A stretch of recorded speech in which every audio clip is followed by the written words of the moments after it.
très très longue, je vais juste rappeler 2-3 choses. C'est tout d'abord ce qui nous rassemble aujourd'hui. Donc c'est la mise en œuvre de ce consortium infirmier qui ça peut paraître anodin, mais ça ne l'est pas du tout. Donc on a déjà des cercles de médecine, vous le savez, et vous avez au niveau de la région, au niveau de la province du Luxembourg, vous avez un seul cercle, vous avez réussi à fédérer l'ensemble des médecins en un seul cercle, et vous avez réussi l'exploit à faire la même chose au niveau des infirmiers. Évidemment, je suis moi-même infirmière depuis 25 ans, et je mesure à quel point c'est compliqué parfois de se fédérer, de s'unir, de se renforcer, mais combien c'est important quand on arrive à cet exploit, combien c'est important de pouvoir justement unir nos forces pour faire face, pas tant qu'en période pandémique, en règle générale, on a des métiers qui sont assez durs et pénibles, et donc c'est important de pouvoir se rassembler sur des thématiques qui nous préoccupent. La difficulté en plus au niveau de votre province du Luxembourg, parce qu'on sait que les Ardennais ne font pas les choses à moitié, vous avez en plus la difficulté de cette zone rurale avec des grands déplacements, et en plus de ça, avec cette proximité du Grand-Duché du Luxembourg qui fait que vous avez encore plus de difficultés à garder les infirmiers, ou bien pas que les infirmiers, l'intégralité de vos différents personnels de santé, et de rassembler, de maintenir sur votre territoire luxembourgeois. Voilà, l'attractivité du Grand-Duché est assez forte, et franchement, encore une grande toutes nos félicitations de maintenir malgré tout les forces vives sur votre territoire. Voilà, donc il y a la frontière, il y a la zone rurale, il y a également la pénurie qui frappe partout, hein, de façon, on va dire, quasi uniforme sur l'ensemble du territoire belge, mais pas que belge, hein, c'est un problème. Je discutais avec l'homologue de ma ministre, l'homologue luxembourgeois du Grand-Duché, qui disait que lui aussi était confronté à la pénurie, et qu'il n'y a que 4 infirmiers sur 10 qui sont luxembourgeois. Les autres, ils vont les chercher ailleurs, et donc ils doivent aussi se renouveler en permanence. Voilà, donc toutes ces difficultés font que je pense que le fait de pouvoir vous rassembler aujourd'hui, ça renforce les liens, ça renforce vos perspectives de travailler en réseau, et donc forcément, je pense que c'est ça qui va permettre peut-être de dépasser toutes les difficultés que nous pouvons rencontrer. Une force également de votre province, malgré tout, par rapport à d'autres zones de la Wallonie, c'est votre structuration. Vous êtes, comme je l'ai dit, structuré assez uni, avec un seul réseau hospitalier, avec un seul consortium, avec un seul cercle médical. Et donc ça, malgré tout, ça favorise en effet cette dynamique de groupe, et l'ensemble des partenaires autour du parcours de soins sont évidemment, c'est beaucoup plus facile d'avoir une cohérence et une congruence par rapport aux besoins du terrain. Alors, pendant toutes les périodes très hardes de la pandémie, on était toujours en lien avec votre gouverneur, avec Olivier Schmitz, qui n'a pas arrêté de vanter les mérites des Ardennais. Et de fait, ici, ça se vérifie encore une fois, parce que vous êtes le premier consortium à organiser une rencontre, et en plus le soir, donc vraiment, toutes les félicitations. Ici, à mon avis, on va être appelé à se rencontrer un certain nombre de fois, puisque, et je vais terminer par ça, c'est la mise en œuvre des assises de la première ligne de soins en région wallonne, qu'on a reporté 3 fois. Voilà, ce sera les assises les plus longues de l'histoire, à mon avis, et j'espère qu'elles vont quand même voir le jour. Donc ces assises, je vais vous donner quelques points, donc c'est super important que vous puissiez relayer autour de vous. Madame Antoine me disait comment c'était difficile parfois d'aller attirer du personnel infirmier qui avait du mal, qui travaillait vraiment en silo, et vraiment parfois même seul, hein, de façon isolée. N'hésitez pas à aller les inviter à remplir, à venir participer aux assises. Ces assises seront en 2 phases. La première, c'est une plateforme une plateforme avec un questionnaire qui sera dédicacé à chaque profil. Donc les infirmiers, on aura nos questions qui vont nous représenter. Et donc ces questionnaires, il y a 6 axes. Il y a l'axe gouvernance. Le consortium fait partie de cette gouvernance, mais il n'y a pas que ça. Une question sur la gouvernance, des questions sur le financement propre à nos structures régionales. On ne va pas aborder la nomenclature, même si on peut être un bon relais, parce qu'on se doute bien qu'il y aura des questions qui vont apparaître. On sera un relais pour le fédéral, mais en tout cas, c'est au niveau du financement. Le 3e point, ça sera tout le maillage territorial. Même si on sait que vous êtes bien répartis sur le territoire, il reste toujours parfois des zones qui sont désertifiées, hein, c'est le mot à la mode. Ensuite, le 4e, c'est l'offre de services, pour essayer que l'ensemble des Wallons puissent bénéficier du même nombre de services. Et il y aura même un calendrier pour avancer et donc année après année augmenter notre offre de services. Et ensuite, il y a 2 qui sont intrinsèquement liés. Excusez-moi pour ma voix, parce qu'en plus de m'être foulé la cheville, j'ai une grosse angine, et donc je cumule la communication intrasectorielle et intersectorielle, et également donc toute la communication via la e-santé vers le citoyen, mais également tous les outils qu'on pourra développer à l'intérieur de nos secteurs. Donc voilà, ce sont les 6 axes. La 2e phase, ce sera les ateliers d'intelligence collective, là où on va peut-être, on va se nourrir de ce qui est sorti de cette consultation en ligne, et pendant 1 mois, donc cette consultation, et ensuite les ateliers, ce sera 18 ateliers sur les 6 thématiques, donc 3 ateliers par thématique, et là, le roi Covid va décider si on le fera en présentiel ou en distanciel. Voilà, donc ça c'est super important, c'est que vous puissiez prendre un peu du temps pour le remplir. Il y aura de toute façon, même si on fait du présentiel, il y aura du distanciel, parce qu'on sait que parfois les distances sont longues et c'est difficile de trouver du temps pour se déplacer. Mais en tout cas, j'espère bien que le Luxembourg sera représenté en force et avec des propositions qu'on pourra relayer. Et donc, à l'issue de ces ateliers et de ces assises, c'est de permettre des mesures concrètes avec un calendrier et avec une budgétisation.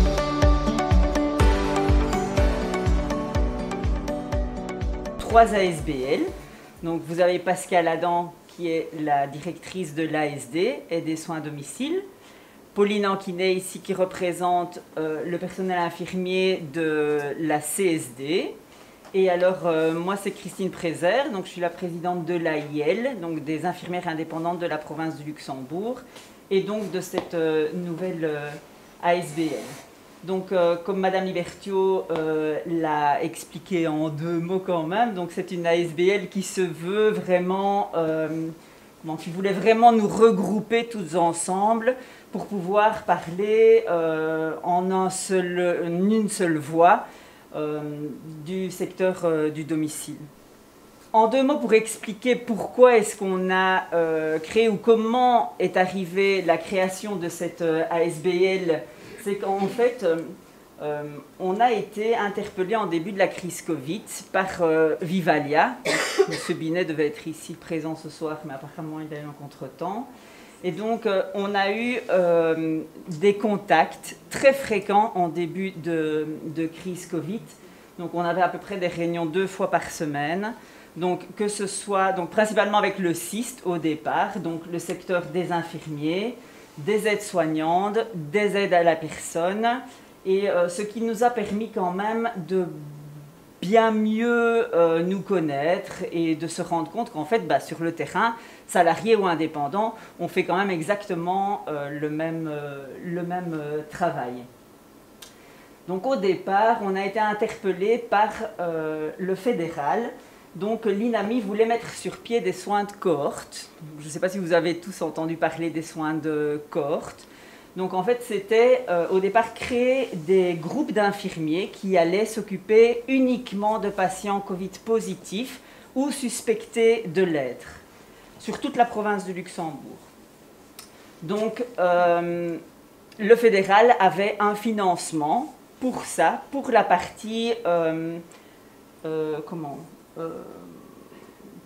pour payer l'infirmier, l'acte on va dire, et le matériel. Maintenant, la question du financement, de tout ce qui était organisation, de tout ce qui était administratif, là n'était pas couvert. Donc en province de Luxembourg, c'est vrai qu'il y a beaucoup de distances, donc c'était assez compliqué à organiser. Et là, le fédéral a interpellé la région wallonne qui, elle, nous a proposé des subsides pour pouvoir justement payer cette organisation. Et depuis février 2021, on a pu créer cette ASBL financée par la région wallonne. Donc Madame Libertio, qui était là, s'est battue, on va dire, c'est vrai, pour pouvoir mettre sur pied cette ASBL. Donc il y a un consortium ici en province du Luxembourg, mais il y a 7 autres consortia qui existent dans les autres provinces comme Liège, Namur, Charleroi, enfin bon, la Louvière. Il y en a un petit peu à différents endroits. Maintenant, ces soins de cohorte, donc on a fait un petit sondage du terrain et la demande n'était pas spécialement importante, c'est-à-dire qu'en fait, les infirmières avaient déjà mis en place certaines choses. Elles terminaient les patients positifs en fin de tournée, enfin bon voilà, donc elles se sont quand même déjà bien débrouillées, donc on n'a pas été sollicité spécialement pour mettre sur place ces soins de cohorte. Par contre, c'était important pour nous, on s'est bien rendu compte qu'on a beaucoup communiqué, que ce soit avec Vivalia, que ce soit avec les aides familiales, que ce soit avec la province, que ce soit avec le gouverneur. C'est vrai qu'on a eu quand même pas mal d'échanges et donc on s'est dit, cette association, il faut la maintenir, il faut qu'on garde ces contacts, il faut qu'on puisse échanger.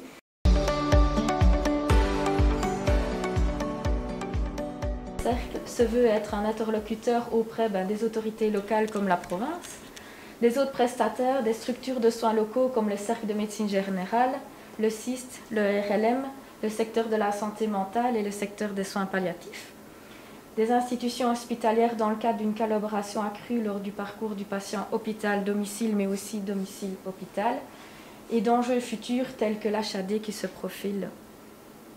Et la deuxième mission du cercle, c'est de développer l'esprit de confraternité et les contacts entre les praticiens de l'art infirmier.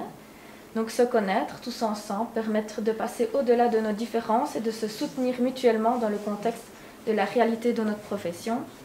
Mais également la confraternité doit être un atout pour chaque infirmier, pour l'ensemble de la profession en la rendant plus forte et plus solidaire. Et il est important que le professionnel infirmier s'y sente soutenu. Pour ce faire, Luxinfi instaure des espaces d'échange et de communication, de discussion sur des situations vécues, des expériences intéressantes. Notre troisième mission, c'est de promouvoir le travail des praticiens de l'art infirmier. Donc il est important de faire entendre notre réalité d'infirmière à domicile, les situations de plus en plus complexes, la pénurie de la profession. Nous avons une place à prendre dans le développement des soins de santé de première ligne. Donc ensemble, on est plus fort. Luxinfi pourra se faire une enquête auprès des infirmières pour connaître leur ressenti, leur vision de leur profession. Et alors, via notre site internet, notre page Facebook, la newsletter, les actualités et les formations pourraient être pertinentes.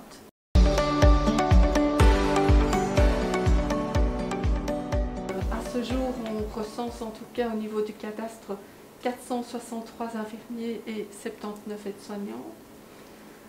Maintenant, voilà, il existe encore un certain nombre d'infirmiers indépendants non répertoriés dans le cadre du cadastre et nous espérons via la communication, divers projets, on espère bien sûr toucher ces infirmiers et avoir un cadastre le plus complet et le plus précis possible. Alors, c'est vrai que ce cadastre permettra d'objectiver concrètement la pénurie de notre profession, puisque bien sûr la pénurie est là, Madame Libertio en est bien consciente, et nous tout à fait. Et donc ce cadastre permettra de déterminer vraiment, ben voilà, il manque autant d'infirmières pour pouvoir soigner de manière qualitative l'ensemble des patients sur la province de Luxembourg. Également, ça permettra aussi de recenser plus rapidement les besoins de la profession. C'est vrai ici, c'était lors de la crise sanitaire. Maintenant, donc, au début de la crise sanitaire, c'est vrai que nous avions très peu de matériel. Et ce cadastre, c'est vrai que ça, la région wallonne nous a demandé d'avoir un cadastre précis sur les prestataires pour bien déterminer les besoins en termes d'équipement de protection. Et c'est vrai qu'on a un peu galéré avec le gouverneur, avec la province. On a eu beaucoup de contacts il faut déterminer le nombre la quantité de masques, hein, puisque c'était surtout ça à l'époque, qu'il faudrait pour l'ensemble de la profession et de n'oublier personne au niveau de la province du Luxembourg. Donc voilà, je pense que ce cadastre, on le veut un plus pour les infirmiers. Hein. Ce n'est pas recenser pour recenser. C'est vraiment pouvoir nous aider et de relayer aux autorités compétentes par rapport à nos besoins. L'autre, c'est, on espère en tout cas promouvoir, organiser la formation. On pourra être l'organisateur de formations intéressantes pour le secteur. Ça permettra d'offrir une expertise supplémentaire, bien sûr, afin d'assurer constamment des soins de qualité auprès de nos patients. On pense par exemple, je sais qu'il y a un autre cercle qui est en train de faire des formations sur le PICC-Line, par exemple. Donc, mais je pense que ce que nous on veut, c'est vraiment les besoins du secteur, et donc on vous demandera d'abord par une enquête, ou on verra comment, hein, mais en tout cas on a besoin de connaître vos besoins en formation et de pouvoir les réaliser. Et pourquoi pas, ces formations permettront aussi des échanges entre nous, salariés et indépendants, où on n'a pas beaucoup l'occasion de se côtoyer non plus. Voilà. Et alors, promouvoir le travail en réseau, l'interdisciplinarité, donc comme l'a présenté tantôt Christine, y compris les soins de corps.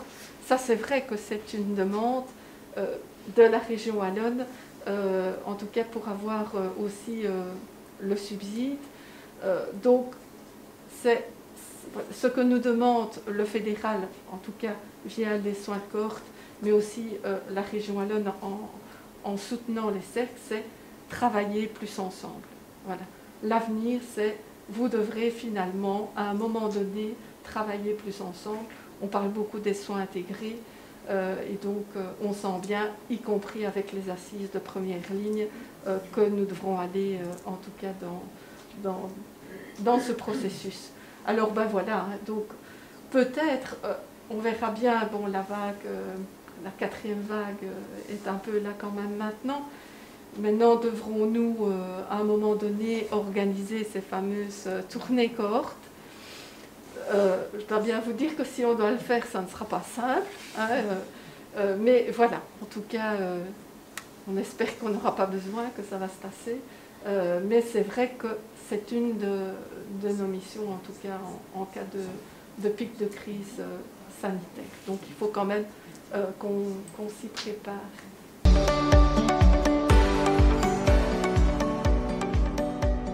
Il faut faire partie d'une des 3 associations. Donc, les salariés, ASD, CSD, sont d'office, font d'office partie de ces ASBL, donc elles font d'office partie de Luxinfi.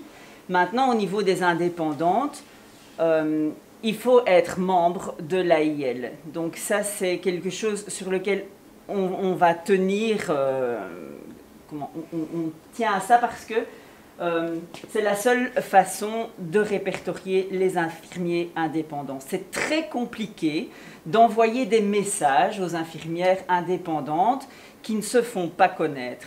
Donc l'AIL existe quand même déjà maintenant depuis très longtemps.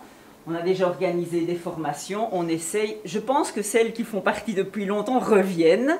Et donc, du coup, c'est qu'elles y trouvent quand même quelque chose d'intéressant. Mais c'est vraiment, vraiment pouvoir vous joindre et inversement pouvoir faire remonter des informations.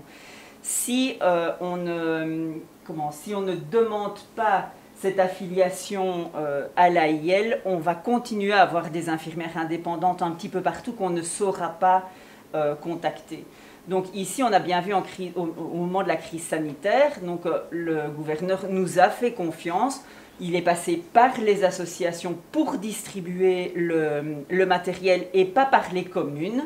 Donc c'était vraiment un challenge pour nous d'aller chercher ces infirmières-là. Je pense qu'on s'est quand même pas mal débrouillé, qu'on a fait sortir du bois, on va dire, 266 infirmières indépendantes sur la province du Luxembourg.